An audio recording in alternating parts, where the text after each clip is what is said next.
Fira Amazayana dengan NPM 2002 090077. Dan saya Liza Afyi dengan NPM 2002 090051. Di sini kami akan membahas mengenai uji T. Jadi uji T itu terbagi menjadi dua, yaitu Pirate Sample T-Test dan Independent Sample T-Test. Saya membahas tentang Pirate Sample T-Test. Dan saya membahas tentang Independent Sample T-Test. Assalamualaikum warahmatullahi wabarakatuh. Saya Fira Amazayana dengan NPM 2002 090077. Kelas 5B Pagi SD Pagi, Universitas Muhammadiyah Sumatera Utara. Nah, pada kesempatan kali ini saya akan menjelaskan terkait uji T. Namun sebelumnya perlu kita ketahui bahwasannya uji T itu terbagi menjadi dua, yaitu Paired Sample T-Test dan Independent Sample T-Test. Di sini saya akan menjelaskan terlebih dahulu terkait Paired Sample T-Test. Namun sebelum itu,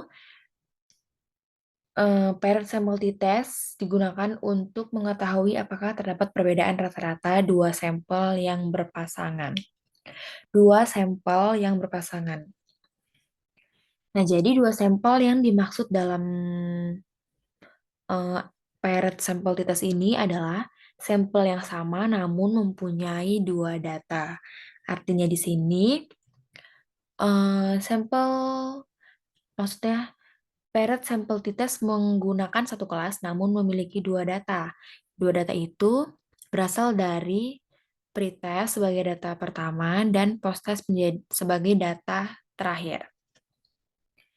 Kemudian, uji paired sample t-test merupakan bagian dari statistik parametrik. Oleh karena itu, sebagaimana aturan dalam statistik parametrik, data penelitian haruslah berdistribusi normal. Di sini saya mempunyai data hasil belajar matematika, dilengkapi dengan hasil nilai pretest dan posttestnya. Baik, langsung saja kita ke SPSS. Oke, jadi di sini kita akan mengcopy data-data pretest dan posttestnya.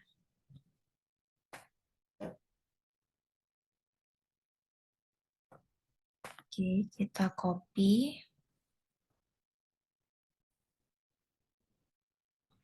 Oke, data yang dari Excel tadi sudah kita copy, kemudian kita paste ke SPSS.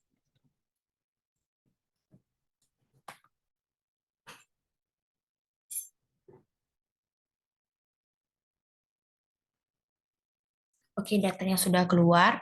Selanjutnya kita klik Analyze.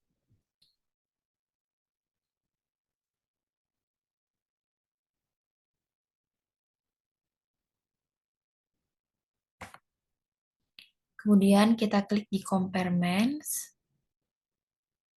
Klik Paired Sample T-Test. Nah, di sini sudah ada pretest, kita letakkan di variabel 1, dan posttest kita letakkan di variabel 2. Meletakkannya dengan cara memindahkannya dengan panah yang mengarah ke sebelah kanan. Kemudian kita klik OK.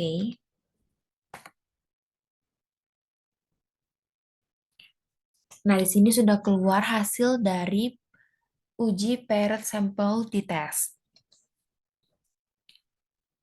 Akan kita jelaskan satu persatu.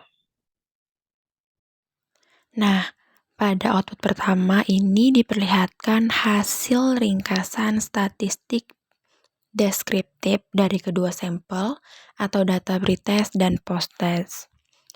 Pada kolom pertama merupakan pretest dan posttest, kemudian ada mean. Mean itu nilai rata-rata dari pretest dan posttest. Kemudian ada N, yaitu jumlah sampel yang digunakan, yaitu 20 orang. Di sini juga tertera standar deviation dan standar error-mean. Itu hanya menjelaskan statistik deskriptif dari data. Nah, pada output yang kedua ini merupakan hasil korelasi atau hubungan antara kedua data atau variabel yakni pretest dan posttest. Jadi pada output ini menjelaskan apakah ada hubungan antara pretest dan posttest.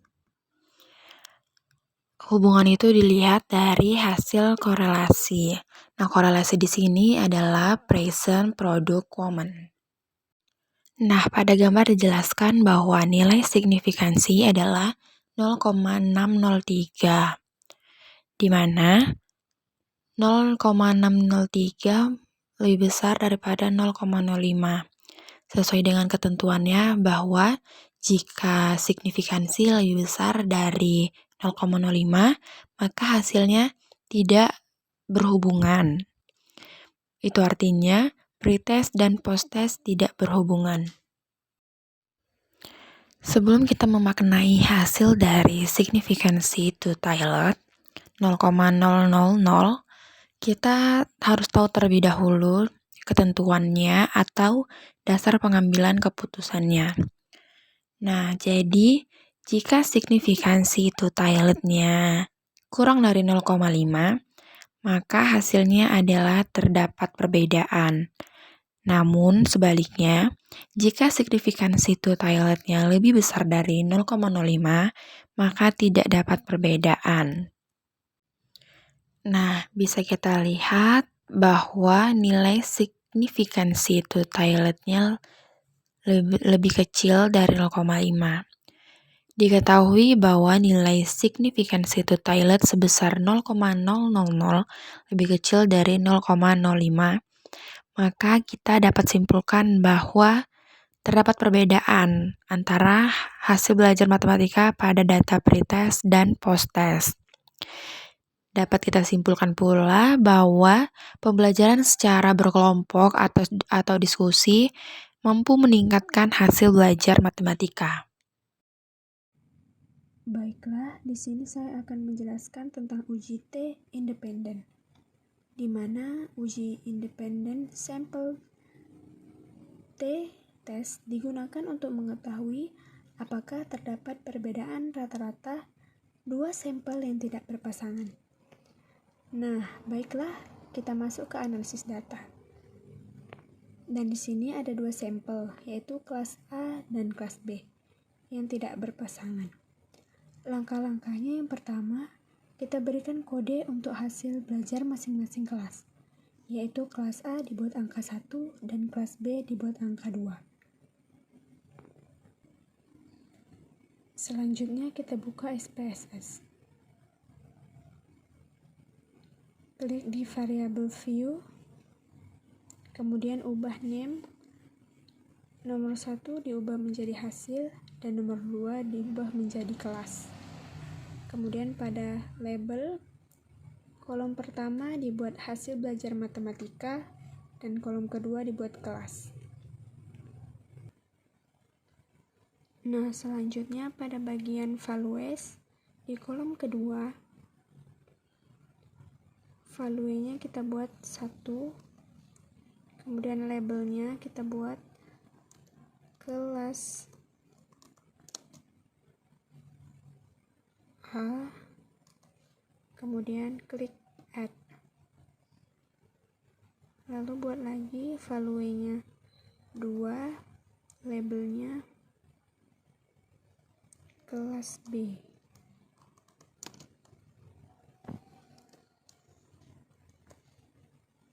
Kemudian add lagi, lalu OK. Nah, sekarang kita buka di data view. Selanjutnya, data di Excel akan diinput ke SPSS. Yang pertama pada kelas A, di blok semuanya. Setelah diblok, maka akan dipastikan ke SPSS di bagian hasil.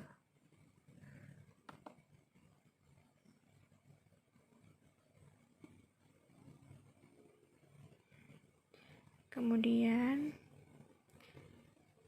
Data pada kelas B.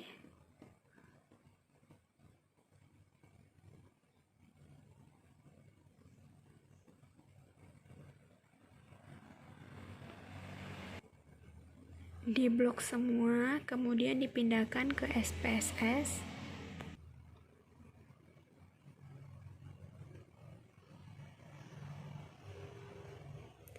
Di bawah nilai dari data kelas A. Paste. Kemudian pada kolom kelas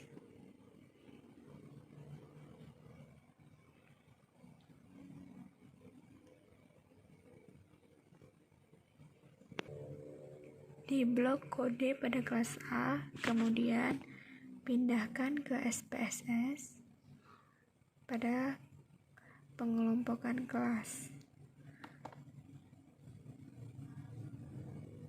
Begitu juga dengan kelas B.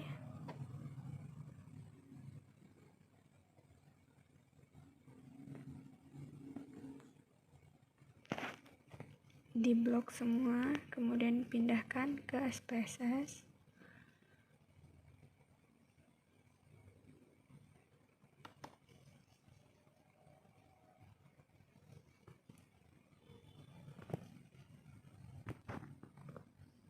Kemudian langkah selanjutnya adalah klik analyze,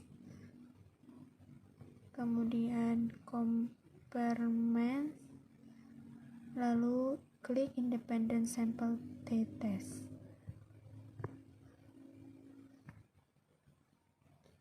Kemudian hasil belajar matematika dipindahkan ke tes variabel, kemudian kelas dipindahkan ke grouping variabel.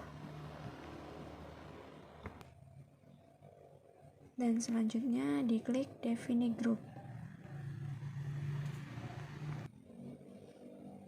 Pada grup 1 kita klik angka 1, kemudian grup 2 kita ketik angka 2, kemudian klik continue.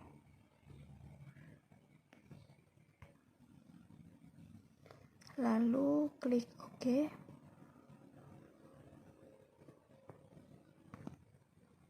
Dan di sini sudah muncul hasil dari output SPSS, yaitu hasil dari independent sample test.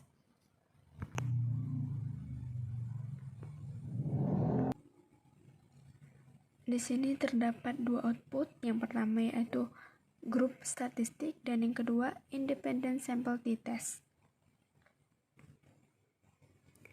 Nah, pada grup statistik ini menjelaskan tentang statistik deskriptif dari data penelitian yang sudah di-input di SPSS, di mana ada kelas A dan B.